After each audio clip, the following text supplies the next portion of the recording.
토요일이 무슨 날인지 알고 계십니까?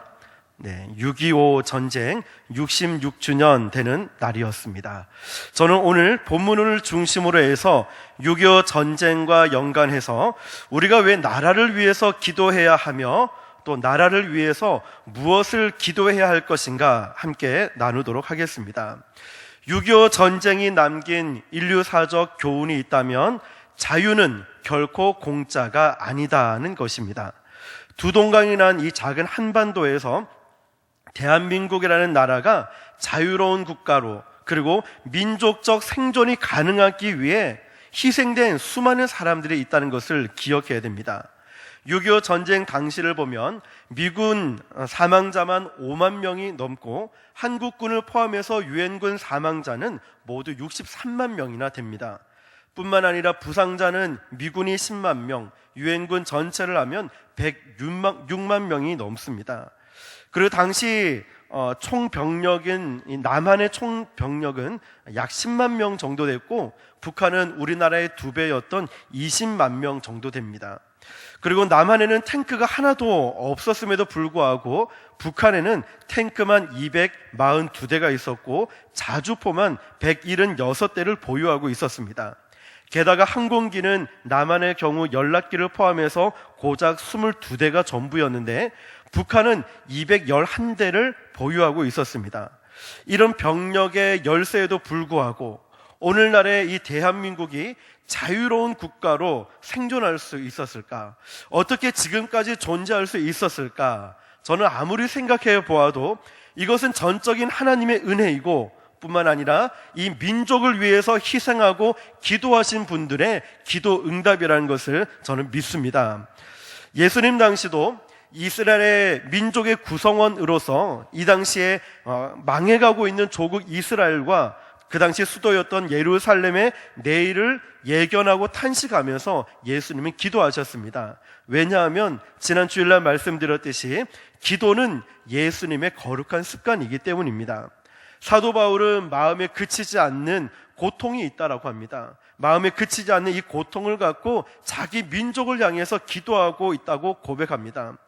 그러면 민족을 위해서 기도하는 저와 여러분들, 그리고 오늘날 기도하고 있는 저와 여러분들이 구체적으로 나라와 민족을 위해서 무엇을 위해 기도해야 하겠습니까? 저는 오늘 두 가지 가장 중요한 민족의 기도 제목을 나누고자 합니다. 잘 기억하셨다가 여러분들이 개인적으로 기도하실 때, 그리고 특별 새벽 기도에 능력받기 위해 기도하실 때 이 기도 제목을 붙들고 기도할 수 있기를 예수님의 이름으로 부탁드립니다.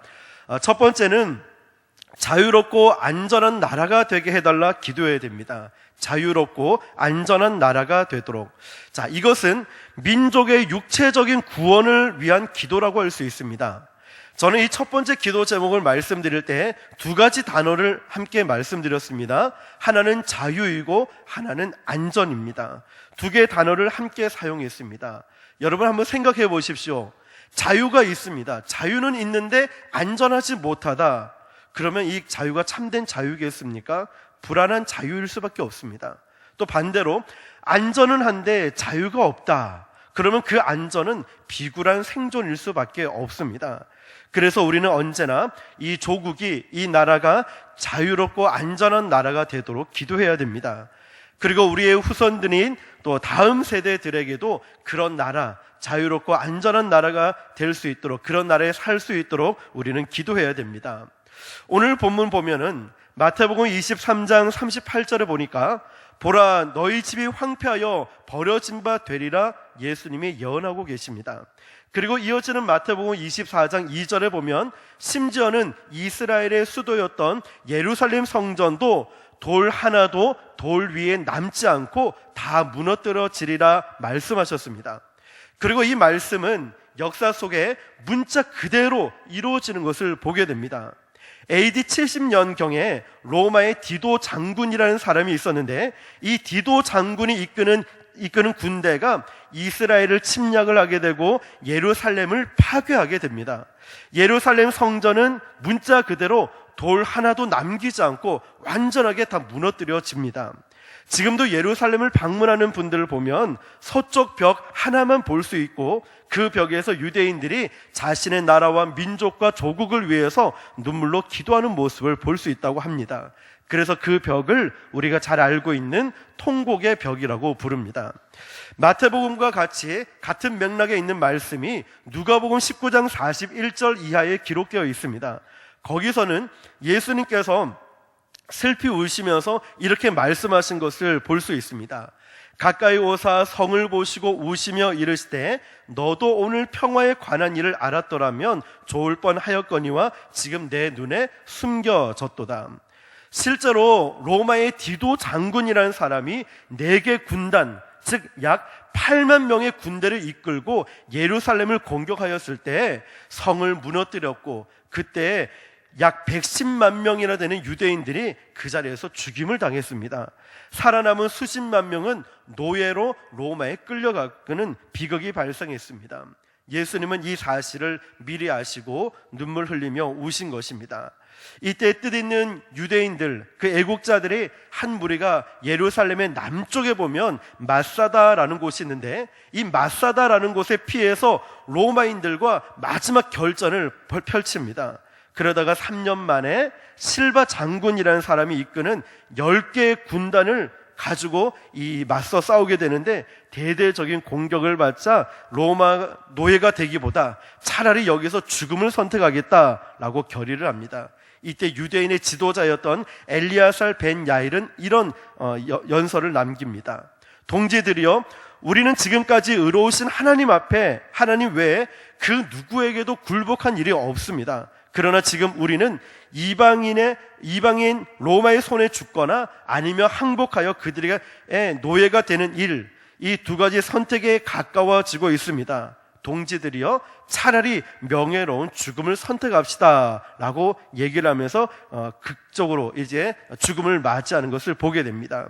그리하여 극적으로 죽음을 면한 2명의 여인과 5명의 아이들을 제외하고 이 마사다 언덕에서 모두가 장렬한 자결로 최후를 맞이하는 것을 보게 됩니다.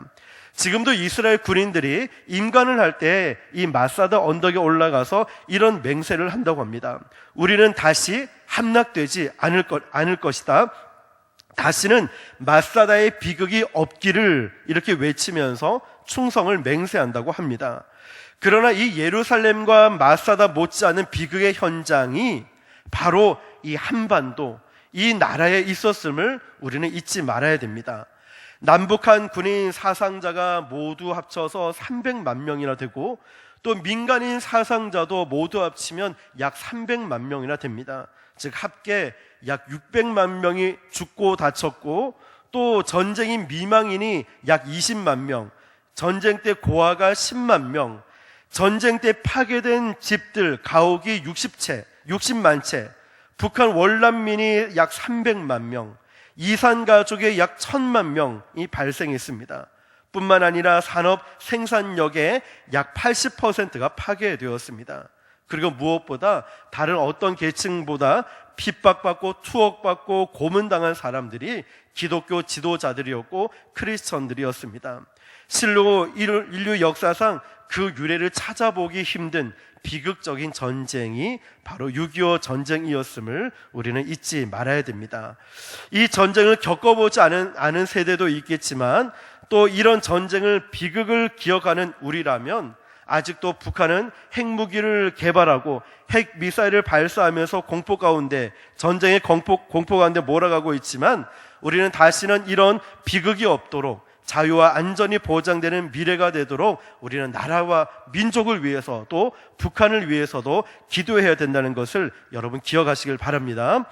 자, 두 번째 우리가 기도해야 될, 나라와 민족을 위해서 기도해야 될 것은 메시아를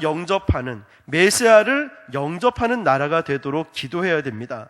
아까 첫 번째 말씀드린 기도 제목이 육체적인 구원이라고 한다면 두 번째 드리는 이 기도 제목은 민족의 영적 구원이라고 할 수 있습니다. 민족의 영적 구원을 위해서 기도하는 것입니다. 다시 마태복음 23장 37절을 보면은 예루살렘아 예루살렘아 선지자들을 죽이고 내게 파송된 자들을 돌로 치는 자여, 암탉이 그 새끼를 날개 아래에 모음같이 내가 내 자녀를 모으려 한 일이 몇 번이더냐. 그러나 너희가 원하지 아니하였도다 말씀합니다. 자, 구약의 선지자들이 가장 중요한 메시지가 무엇인지 아십니까? 바로 다시 오실 메시아를 영접하는 것이었습니다. 사실 이스라엘이 오실 메시아를 영접하고 하나님을 진실로 경외하는 민족이 된다면 그 자체가 민족의 번영을 약속하는 것입니다.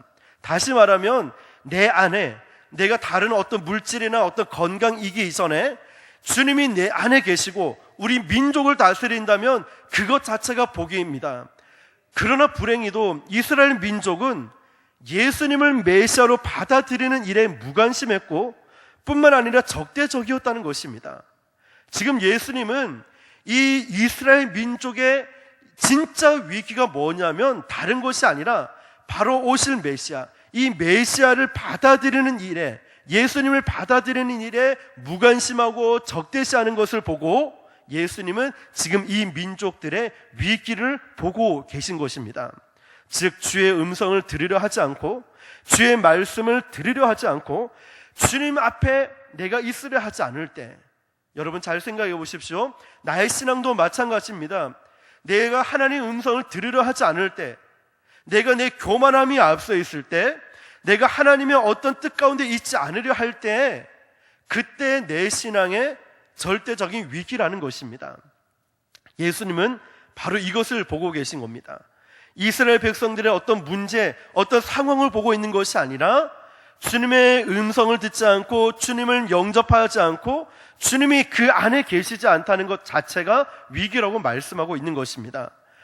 북이스라엘과 남유다로 나누어졌을 때 북이스라엘 왕국이 아수르 제국에 의해서 무너졌습니다. 그런데 북이스라엘이 무너질 때 이 남유다 사람들은 아주 태어난 척 했습니다. 왜냐하면 북이스라엘이 무너졌을 때 남유다 사람들은 나와 상관이 없다라고 생각을 했습니다. 그러면서 아주 태어난 척을 했습니다. 왜냐하면 남유다 사람들은 북이스라엘 사람들과 생각하고 비교해 봤을 때 상대적으로 훨씬 더 도덕적이고 상대적으로 종교적인 삶을 살고 있다고 그들 스스로 자부했기 때문에 외관상으로 보면은 성실해 보였습니다. 또한 그 남유다 사람들은 토라라고 불리는 율법을 지키는 일에도 성실하고자 했기 때문에, 다시 말하면 우리는 이만큼 도덕적이고 종교적인 열심을 갖고 있기 때문에 하나님이 우리를 버리실 일 없다라고 확신을 했는데 잘못된 착각을 하고 있었다는 겁니다. 그러나 그들 내면에 보면은 외관상으로 보이는 것과는 전혀 다르게 그들의 내면은 아주 교만한 사람이었어요. 그들의 내면은 이기적으로 사로잡혔고 방종했고 사치했고 과소비가 넘쳐났고 살인과 간음이 난무했던 그런 남유다였습니다. 여러분, 그러면서도 그들은 하나님이 자기들을 버리지 않을 거야 라고 자부했습니다. 경제적인 번영이 끊임없이 계속될 것이라 믿었습니다. 그러다가 갑자기 강대국으로 부상한 바벨론이 유다를 공격하기 시작하자 유다의 국가의 운명을 한순간에 기울기 시작합니다. 사람들은 당황하기 시작했습니다. 그런데 그렇게 당황하면서도 기도하는 사람이 적었다는 것입니다. 여러분, 우리의 상황에도 내 자신을 잘 볼 수 있어야 돼요. 왜 자꾸 교만하게 나는 당신보다 나아, 당신보다 비교했을 때 나는 당신보다 기도를 더 많이 해, 당신보다 비교했을 때 나는 말씀을 조금 더 알고 있어. 외적으로는 그렇게 보이지만 내적으로 얼마나 교만한지 지적을 하고 있지 않습니까? 여러분, 우리는 이 상황을 보면서 남유다 사람들은 어떡하지? 큰일 났네 말은 하면서 당황하면서 그들이 기도하지 않는 모습을 봅니다. 마치 우리의 모습은 아닙니까? 내가 어떻게든 내 신앙이 떨어지고 내 신앙이 약해졌다라고 생각을 하고 감지하고 있으면서도 내가 기도하지 않는, 당황해하면서도 기도하지 않는 모습이 꼭 나의 모습 같지 않습니까? 겉으로 보기에 북이스라엘을 그들을 책망하고 있지만 알고 보니 내가 교만한 사람이었다는 것, 내가 얼마나 지독하게 이기주의였다는 것, 꼭 나의 모습, 우리의 모습은 아닙니까? 이때 하박국 선지자는 이런 운명을 끌어안고 주님 앞에 엎드려 기도하다가 하나님의 말씀을 들었어요. 여러분, 하나님의 말씀을 들으면 살아나는 거예요. 주의 음성을 듣기 시작할 때 내 안에 역사가 일어납니다. 할렐루야. 문제는 주의 음성을 들으려 하지 않는 게 문제예요. 여기서부터 문제가 시작됐다는 거예요. 하박국 선지자는 이제 그 민족을 향해 하나님께서 무엇을 계획하시고 무엇을 말씀하시는가 그 음성을 들었습니다. 내가 이스라엘을 심판한 것처럼 유다 왕국을 심판할 것이다. 이스라엘을 멸망하기 위해 아수르 제국을 준비한 것처럼 유다 왕국을 심판하기 위해서 바벨론을 준비했다는 하나님의 음성을 들었습니다. 이때 당황하면서 주님 앞에 엎드린 하박국 선지자는 계속해서 한 단어를 강조합니다. 하박국의 1장에 보니까 어찌하여 하나님 어찌하여 이런 악한 현실에 눈을 감고 계십니까? 하나님 어찌하여 저 바벨론 제국을 일어나는 것을 그대로 보고 계십니까? 그 하박국 1장의 내용이 어찌하여 라는 말을 합니다. 그런데 하박국 선지자의 기도를 가만히 보니까 3장에 와서는 완전히 질적으로 달라지는 기도를 봅니다. 3장에 하박국 기도의 결론 부분인데 이렇게 하나님 앞에 고백을 합니다. 하나님, 우리가 이렇게 하나님의 진노를 사는 것은 마땅합니다. 1장과 완전히 다른 기도를 드립니다. 그러면서 마지막 결론에 도달해서 주님 앞에 이렇게 울면서 호소합니다. 그러나 하나님, 한 가지만 더 구하겠습니다. 하나님의 진노하심은 당연하지만 하나님의 진노하시는 것에 대해서 제가 아무것도 말씀드릴 수 없지만 진노 중에라도 이 민족을 불쌍히 여겨 주옵소서. 하박국 선지자는 그 믿음을 갖고 그 주님 앞에 겸손한 마음으로 민족을 끌어안고 기도하는 것을 보게 됩니다. 하박국 3장 2절을 보니까 여호와여, 내가 주께 대한 소문을 듣고 놀랐나이다. 여호와여, 주의 일을 이 수년 내에 부응하게 하옵소서. 이 수년 내에 나타내시옵소서. 진노 중에라도 긍휼을 잊지 마옵소서. 여기서 중요한 대목이 바로 이것입니다. 진노 중에라도 긍휼을 잊지 마옵소서. 여러분, 내 잘못된 모습을 보지 못하면서 하나님만 원망하면 안 됩니다. 하나님이 진노하시는 것은 당연하다는 것. 하나님, 가만히 생각해 보니까, 기도하다 보니까 주님 그 부분에 대해서 제가 변명할 여지가 없습니다. 그러나 하나님, 진노 중에라도 저를 불쌍히 여겨 주십시오. 진노 중에라도 이 민족을 불쌍히 여겨 주십시오 하는 이 겸손한 기도가 우리에게 필요하다는 것입니다. 이렇게 주의 음성을 듣고 나가면 나는 절대로 교만할 수가 없습니다. 내가 정말 주님 앞에 교만할 수가 없다는 거예요. 기도하는 사람은 겸손할 수밖에 없습니다. 기도하는 사람은 하나님을 두려워할 수밖에 없습니다. 이처럼 주님의 음성을 들어야 살아납니다.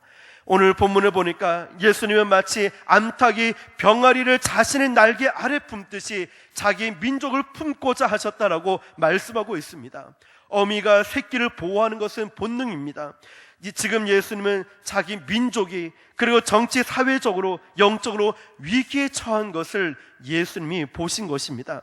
사도 요한은 요한복음 1장 11절에 이 위기를 어떻게 증언하고 있냐면 자기 땅에 오매 자기 백성이 영접하지 아니하였으나 그러나 만일 그들이 예수님을 메시아로 구주로 영접하면 어떻게 될 것이라고 말씀하고 있습니까? 요한복음 1장 12절에 영접하는 자 곧 그 이름을 믿는 자들에게는 하나님의 자녀가 되는 권세를 주셨으니 말씀합니다. 하나님을 영접하는 자에게는 이런 능력과 권세를 주시겠다라고 말씀하고 있습니다. 그런데 여러분, 지금 이스라엘은 이 예수님을 대부분 거절하고 있다는 거예요. 주님을 영접하고 주의 음성을 듣고 주의 뜻대로 살아가면 되는데 대부분 이스라엘은 이 예수님을 거절하고 있다는 거예요. 그래서 예수님과 동시에 살며 예수님의 가장 큰 제자가 되었던 사도 바울은 이 때문에 가장 큰 기도 제목을 갖게 되었습니다. 로마서 10장 1절을 보니까 형제들아, 내 마음에 원하는 바와 하나님께 구하는 바는 이스라엘을 위함이니 곧 그들로 구원을 받게 함이라. 구원을 받기 원한다는 것을 간절히 원하고 있습니다. 얼마나 절실한 사도 바울의 기도 제목이었는지 그 앞장에 로마서 9장 1절에서 3절 보니까 이렇게 기도합니다. 내가 그리스도 안에서 참말을 하고 거짓말을 아니하노라. 나에게 큰 근심이 있는 것과 마음에 그치지 않는 고통이 있는 것을 내 양심이 성령 안에서 나와 더불어 증언하노니 나의 형제 곧 골육의 친척을 위하여 내 자신이 저주를 받아 그리스도에게 끊어질지라도 원하는 바로라. 아멘. 여러분, 무슨 말입니까? 자신의 조국과 나라와 민족을 위해 기도할 때 내 마음에 그치지 않는 고통이 있는데 바로 내 자신이 버림을 받는다 할지라도 내 민족이 구원받는 것을 보고 싶어하는 것, 내 민족이 구원을 받을 수 있다면, 내 나라가 구원을 받을 수 있다면 자신의 이름이 그리스도에게도 끊어져도 좋다라고 고백하고 있습니다. 여러분, 사도 바울은 자기 민족에게 영적 구원 없이는 민족의 내일을 낙관할 수 없다고 본 것입니다. 사실 예수님이 자기 민족에게 주시고자 했던 최고의 선물은 예수님 자신이었습니다. 여러분, 6.25는 비극이었습니다. 그러나 어떤 의미에서 보면 민족의 새로운 희망이었습니다. 그리고 희망의 시작이었습니다. 사실 1907년 우리는 평양 대부흥을 기억하고 있습니다. 그러나 한국교회가 본격적으로 부흥하게 된 계기가 바로 6.25 직후였기 때문입니다. 1950년 6.25가 발발을 하던 그날 주일 저녁에 한국교회가 존경하는 영락교회의 한경직 목사님은 매우 예언적인 설교를 하셨습니다. 하나님은 공의의 하나님이십니다. 어떤 불행이라도 의로운 사람에게는 그것이 행복으로 바뀌도록 하십니다. 지금 38선에서 일어나고 있는 불행도 우리 하나님의 사람들을 위해서는 더 큰 영광의 결과가 되도록 하실 것입니다. 성도 여러분, 어려운 일을 당할수록, 어려운 일을 당할 때일수록 더욱 주님을 붙들어야 합니다. 이런 설교를 했다는 거예요. 여러분, 얼마나 두렵고 떨리는 그런 위험이 있는 그런 상황입니까? 그럼에도 불구하고 그 상황일수록 더욱더 주님을 붙들어야 합니다. 할렐루야. 여러분의 신앙이 약해졌습니까? 세상 것 붙들면 안 됩니다. 주님 붙들어야 됩니다. 여러분의 문제가 있습니까? 다른 것 붙들면 안 됩니다. 주님을 붙들어야 됩니다. 여러분 가운데 고난이 왔습니까? 다른 것 붙들면 안 됩니다.